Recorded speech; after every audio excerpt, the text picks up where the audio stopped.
user experience is. And it's really important to think about, it's just not visual design. It covers a whole variety of different things, from visual design, communication design, from motion design, from, how do things interact, sound design, spatial experiences. I mean, it really covers a little bit of everything. And I found this graph that really helpful to describe like all the different paths and overlaps there are in the different types of design areas. And I really want to highlight it. It is just not visual design. Now, that being said, it's its own discipline. So there's language and terms and stuff like that are used that people just don't know what you're talking about.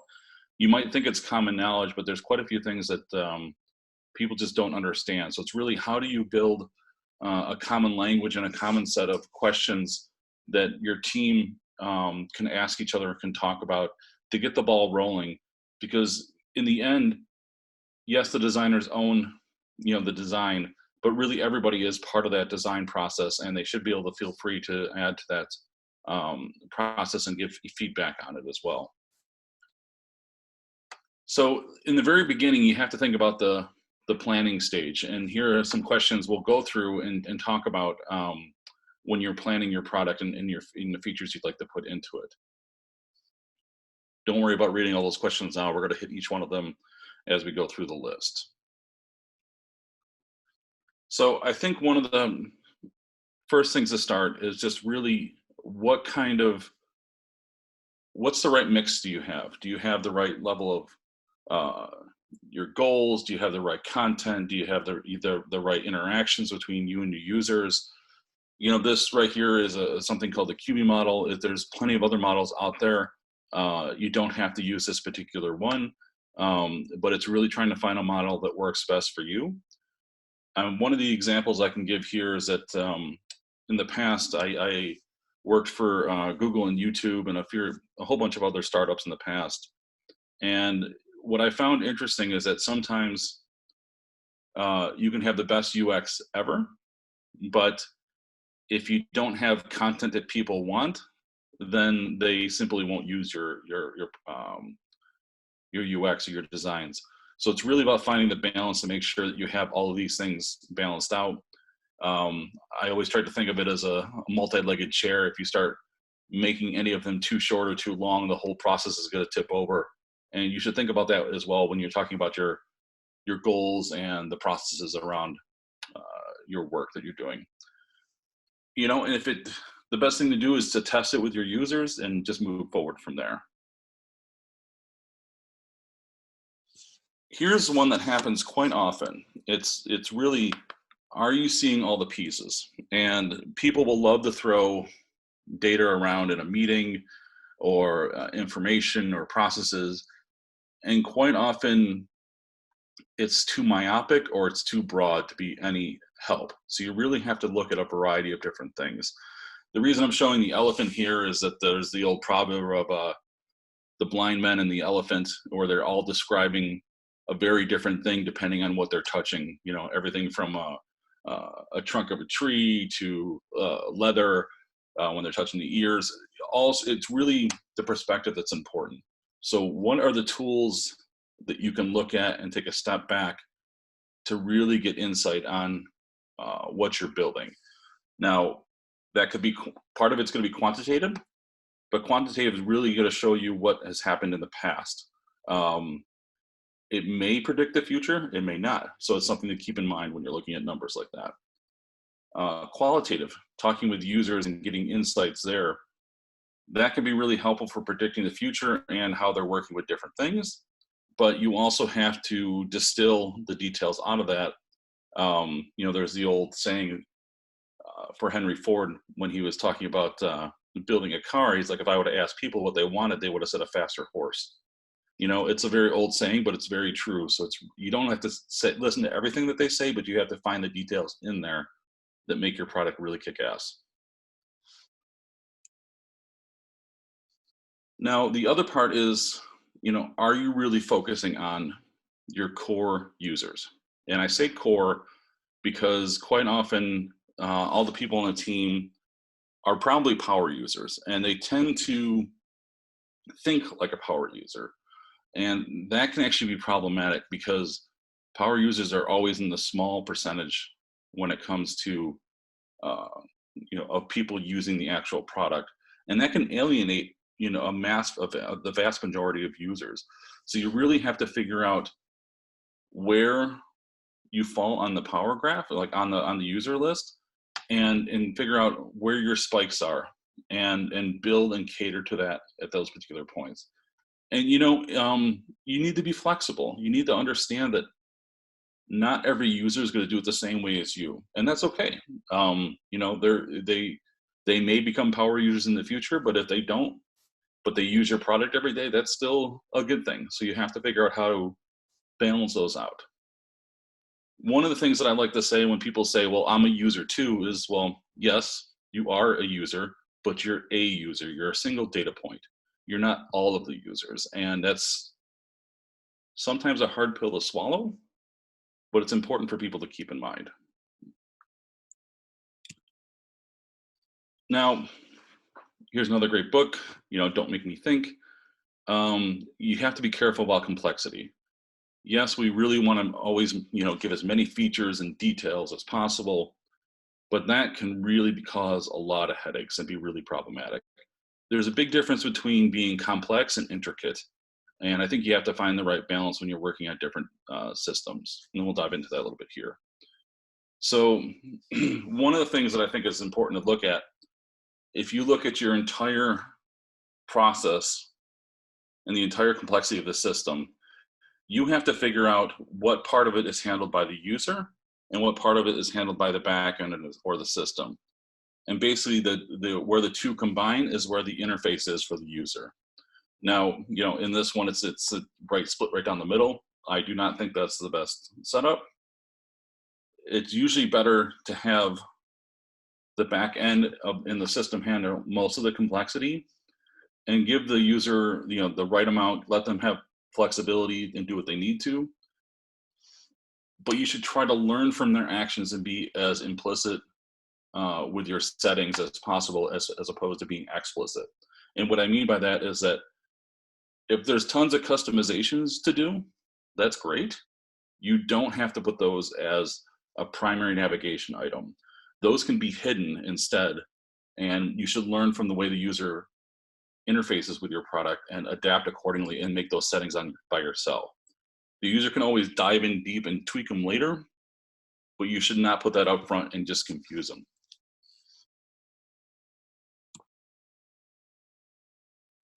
And then there's the whole minimal viable product situation. And, everybody talks about this, but I don't really think they think about it as much as they should. The old the old style was always showing a car being built and kind of, from the bottom up, and each of those being a different step, but it's really not. It's really about variations of a theme and building on top of those to build as fast as possible, and try to reduce the failure along the way. In the end, it's really about getting the best return on investment and building on top of that as you're moving forward. Now, this can be done through a variety of different ways, but what you're seeing here in this pyramid is usually what people end up leaning towards when they think of minimal viable product. They try to do the bare minimal of what is feasible. And to be honest, that is going to be boring as hell. You really need to take a slice of that entire pyramid and have something that gets people to dive in and deal with it and dig with it. I mean, it's really important to get a little bit of each one of these things, because if it's not, usable or valuable, why would someone even want to touch it? Who cares? If it's just something you can play with and feasible, it's not going to be helpful. Now, one of the big things that I quite often see here is that when you're on someone does the feasible and they've been doing it for a while, they end up getting stuck in kind of the sunk cost fallacy, where they're like, oh, we put so much time into this, so we need to continue on it. please be careful when you're balancing that out. I think it's important to make sure you hit each one of these levels of the pyramid. Yes, you might have been working on it for a while, but you should also learn to know when to stop something as well too, and also move forward. Now, most products that we build are ones that get used multiple times. And for that to happen, you really have to find the hook. You have to find a way to make this a habit. And it's really looking at the core user needs and figuring out what is going to be the trigger to bring them back again. Now, is that because the thing is so amazing that they're going to just come back automatically? Could be. The other possibility is you have to give hints or interject again, or find reminders, or find ways to get people to come back to it again. Definitely keep this in mind, and feel free to ask each other, this question. I do not think this is, only in the realm of designers. Other people should be asking this question. I mean, as Larry Page kind of said with the toothbrush test, this is something that people should do at least once or twice a day. And is it making their life better? It's really important to kind of think about that with your products and your details and when you're working on items.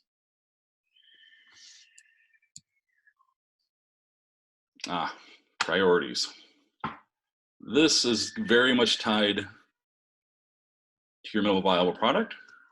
And a lot of people, especially early in their career, will try to make everything important. And when that happens, nothing's important. So you really have to find the right balance of what works well for your particular situation. And you need to prioritize. Now, I often use this Moscow method, or where it is, the priorities are must have, should have, could have, won't have. This tends to work out really well.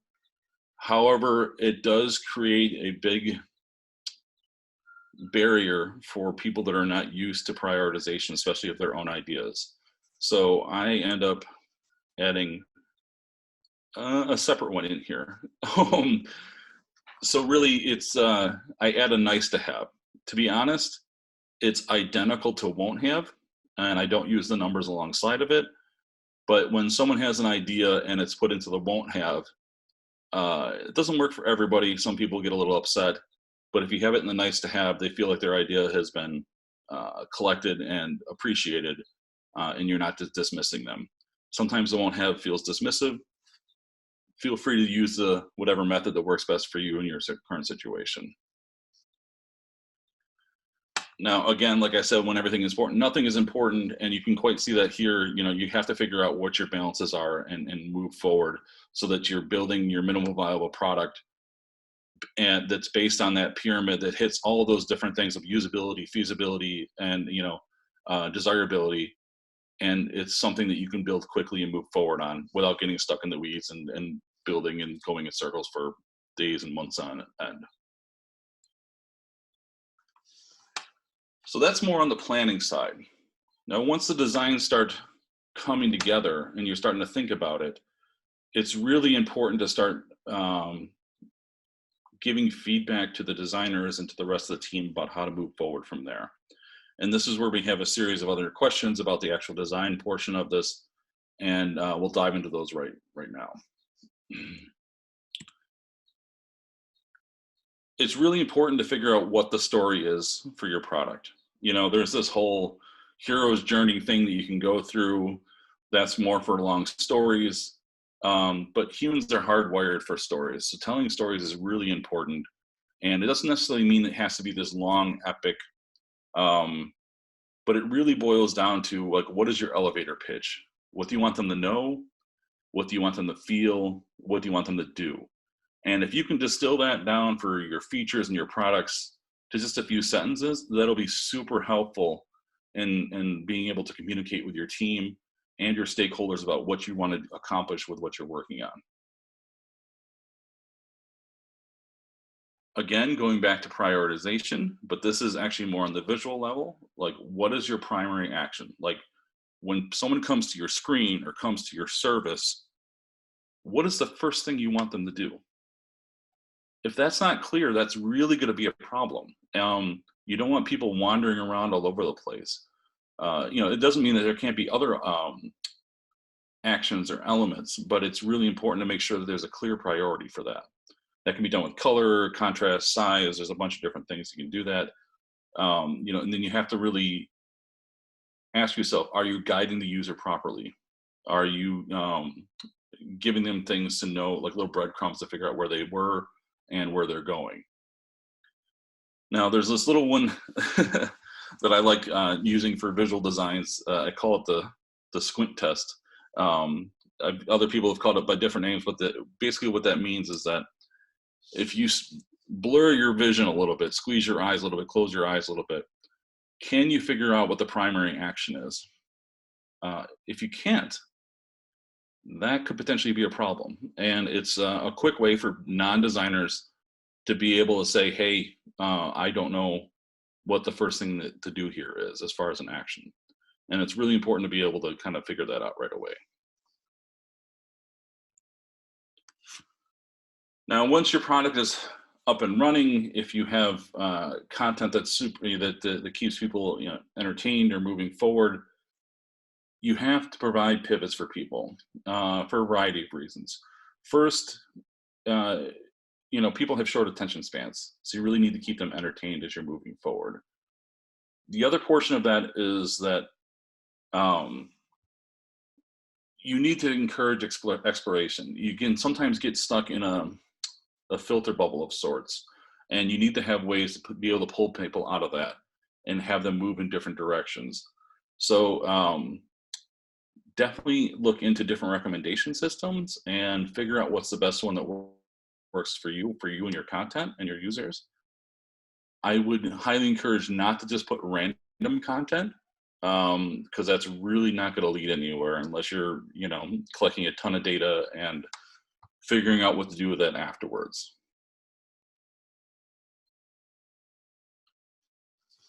Now,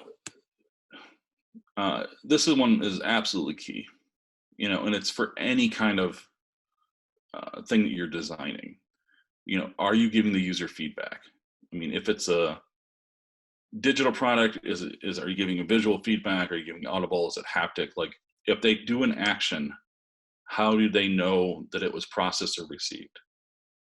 Now, a lot of us are talking about digital services, but there's also the in-person services. It could be waiting in a queue in a bank or something along those lines.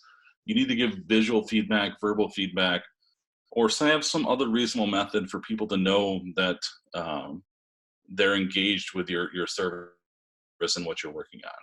Without that, they will quite often think that something's broken, especially in the digital space. Like if you press a button and nothing happens on the screen, you think the web page is frozen, you think the app is frozen. It's really problematic if you don't give some kind of cue.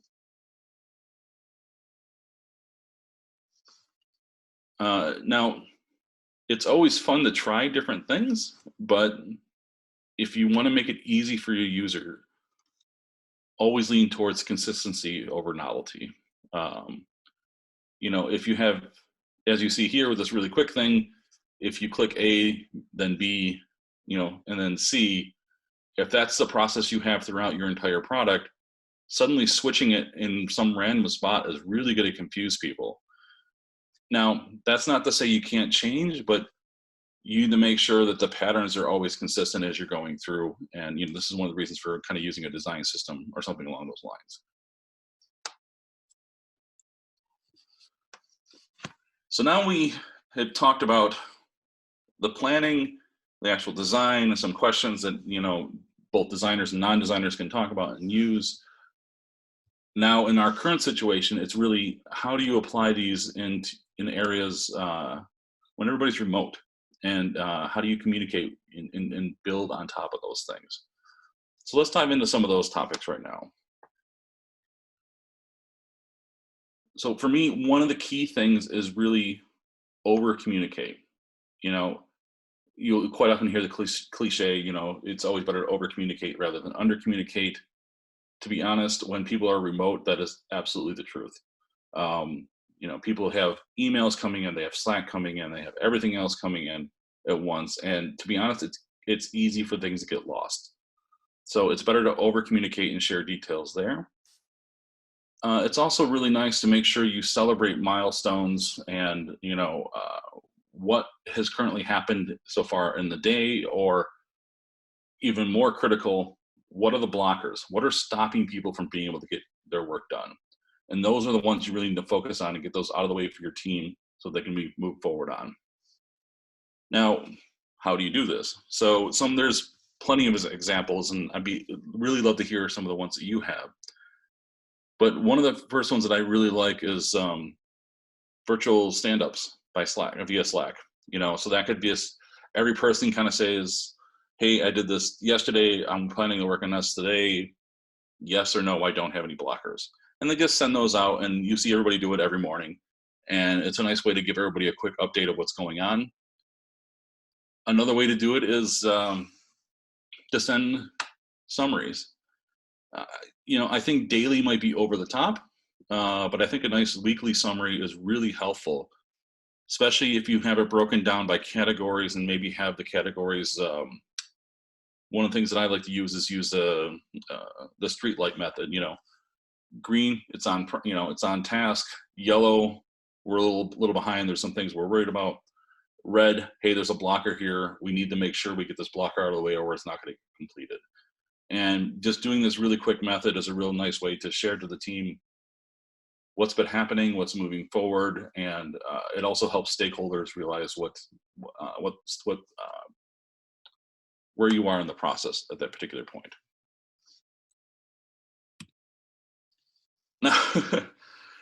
Now this one might sound a little condescending, and it's not meant to be. But as I mentioned in the very beginning of this talk, not everybody is going to know your terms. You might have, let's see, a CTA. Yeah, make sure the CTA is clear. A non-designer has no idea what a call to action is. They might know the term once you say it, but they're not going to recognize the acronym. And the acronyms are usually the worst ones. So, or GTM, go to market. There's a variety of different things that you really need to describe. So if it's an acronym, always spell it out in the beginning. You can always, put it in parentheses afterwards and slowly get people to learn what they are. But if it's a very industry specific term, please explain it to your team. Please make sure it's understandable. And more importantly, make sure the people that you're working with, your clients, understand what those terms mean, because you don't want them to feel misguided or misunderstood or not understand what's happening in the project.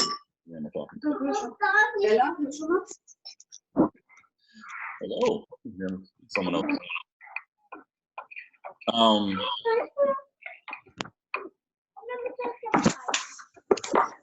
Now, could you mute them? Thank you. And then this is one that I really like as well too, virtual bullpens.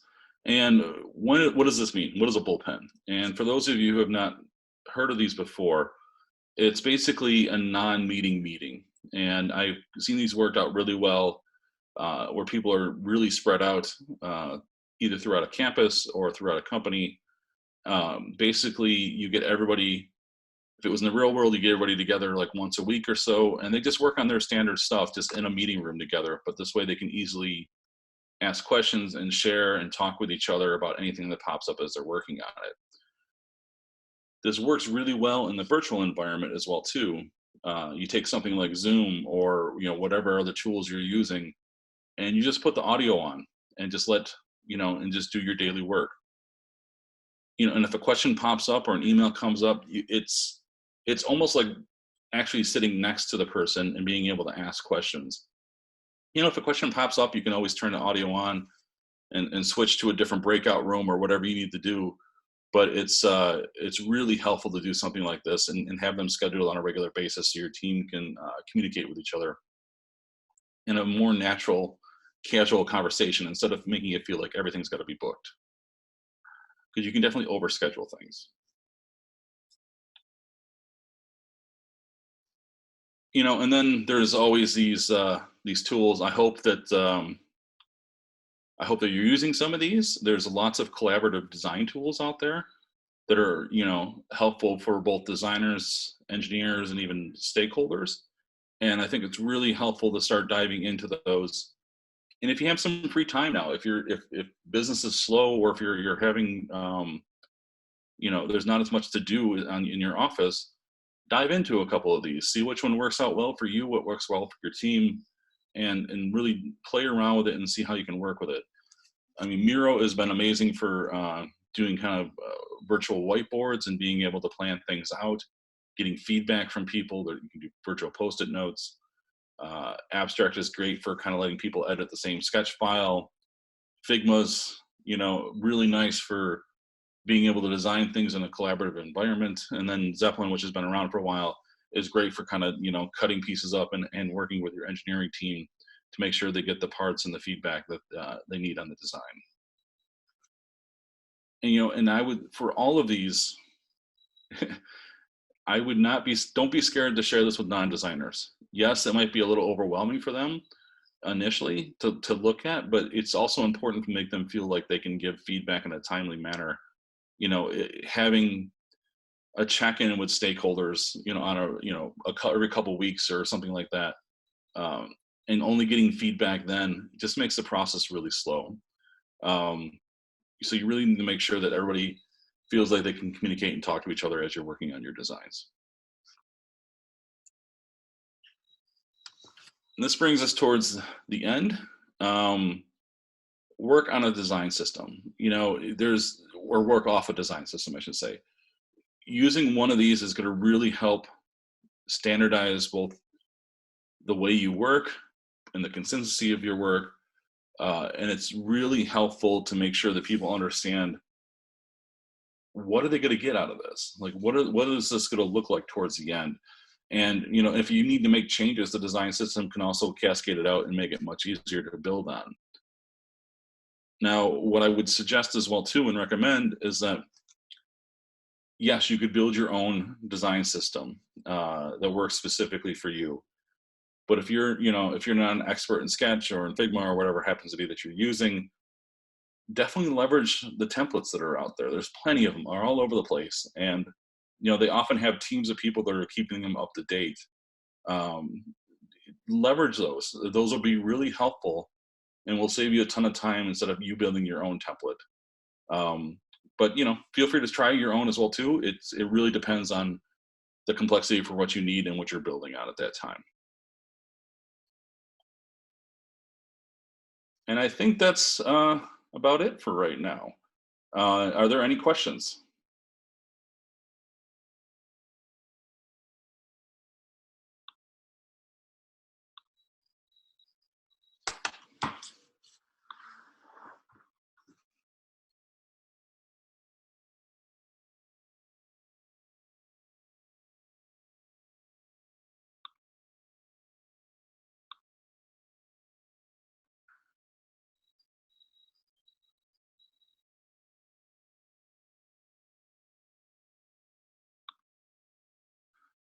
Feel free to add the questions in the chat if you'd like, and I can always read it out from there. I'm not sure how the muting works.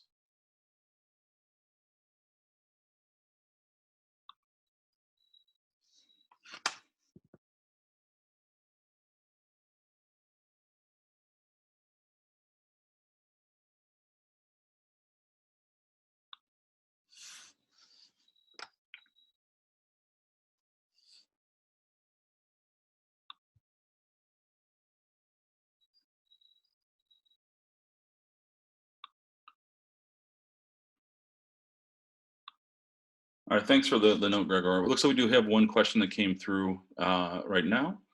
How do you ensure that the designers collaborate with other teams?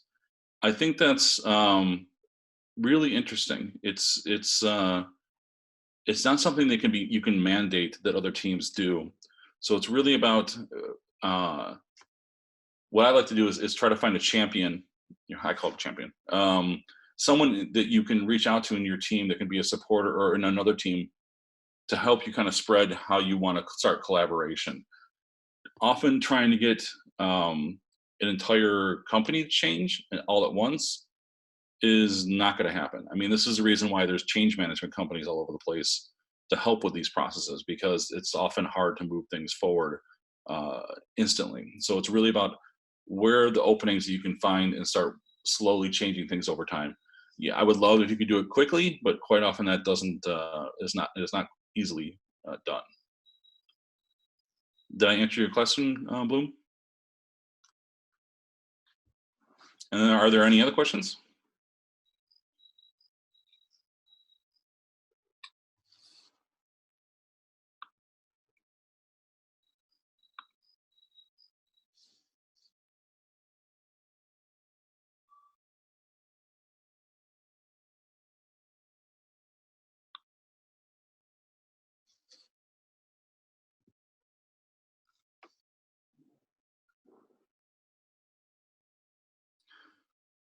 So Sarah asked, what are some creative, or what are some tips for creative ideation remotely?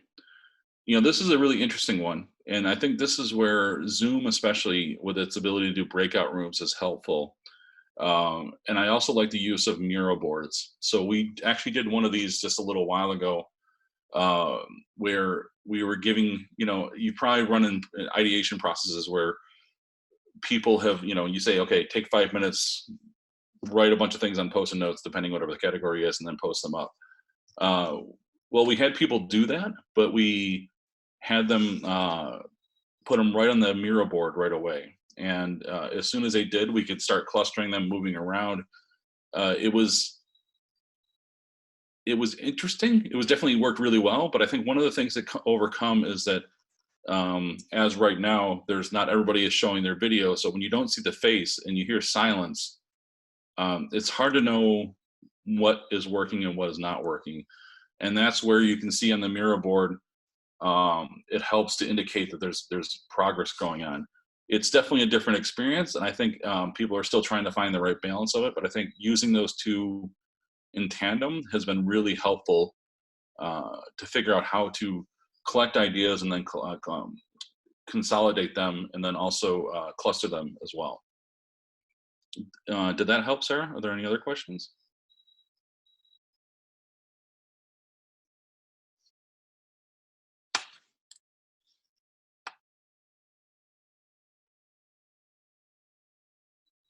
I think we probably have time for one or two questions more.